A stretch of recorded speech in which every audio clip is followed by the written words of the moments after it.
Assalamualaikum dan salam bahagia. Anda sedang menyaksikan Sekilas Fakta edisi Jumaat 26 Mei 2017.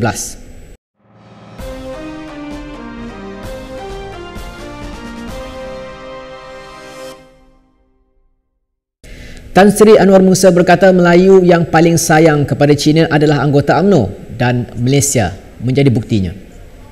Kata Ketua Penerangan UMNO itu selepas dikafirkan oleh PAS kerana bersekutu dengan kaum Cina. UMNO kekal dengan dasar itu dan tidak mengetepikan mereka.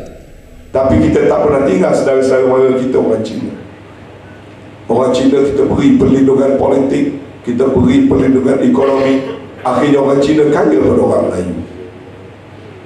Orang Cina lebih ramai jadi jutawan pada orang Melayu. Orang Cina menguasai ekonomi. Tapi ada orang Melayu nak dengki nak marah? Tak ada.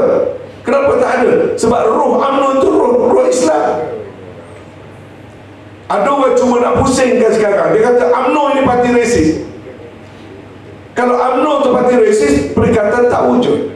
Selepas berdemonstrasi kerana jenazah di bangunan SUK Selangor, kali ini Ketua UMNO bahagian Sungai Besar Datuk Seri Jamal Mat Yunus membawa pocong simbolik kepada pengundi-pengundi hantu ke Suruhanjaya Pilihan Raya SPR Selangor pagi tadi.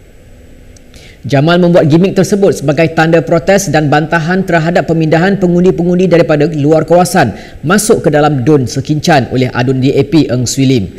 Jamal turut memberikan senarai nama pengundi hantu yang dipindahkan Swee Lim ke Dun Sekincan dan dipercayai berasal dari Parlimen Bukit Bintang, Seputih dan Kepong.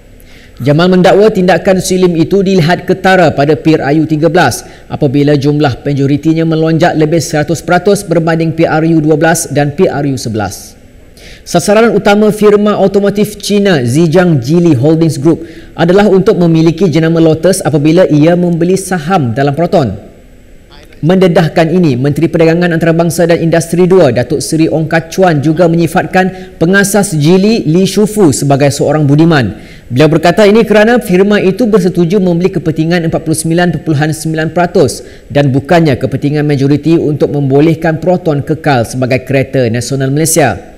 Walaupun sasaran firma itu adalah Lotus, Ong yang juga adalah Setiausaha Agung MCA percaya bahawa Proton akan turut mendapat manfaat dalam proses itu. Beliau berkata Geely boleh membantu Proton untuk menebusi pasaran antarabangsa dengan menaik taraf kereta itu dan ini akan mewujudkan peluang pekerjaan yang lebih banyak. Perjanjian dengan DRB Highcom akan menyaksikan Geely memperoleh kepentingan 51% dalam Lotus. Sebelum ini, bekas Perdana Menteri Tun Dr. Mahathir Mohamad membidas perjanjian itu dengan mendakwa bahawa kepentingan negara sedang dijual. Menteri Besar Selangor Datuk Seri Muhammad Azmin Ali menyokong kenyataan bekas Perdana Menteri Tun Dr. Mahathir Mohamad bahawa Proton kini terlepas ke tangan orang asing. Azmin berkata ini kerana kegagalan Putrajaya untuk memberikan dokongan kepada industri otomotif negara sehingga menyebabkan orang asing menguasai Proton.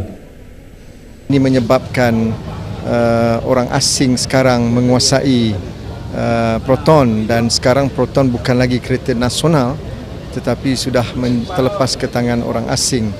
Dan ini satu bukti bahawa Perdana Menteri gagal dalam menguruskan satu industri yang berteknologi tinggi yang sepatutnya menjadi tumpuan untuk menjana satu pertumbuhan ekonomi yang lebih sustainable bagi masa yang akan datang.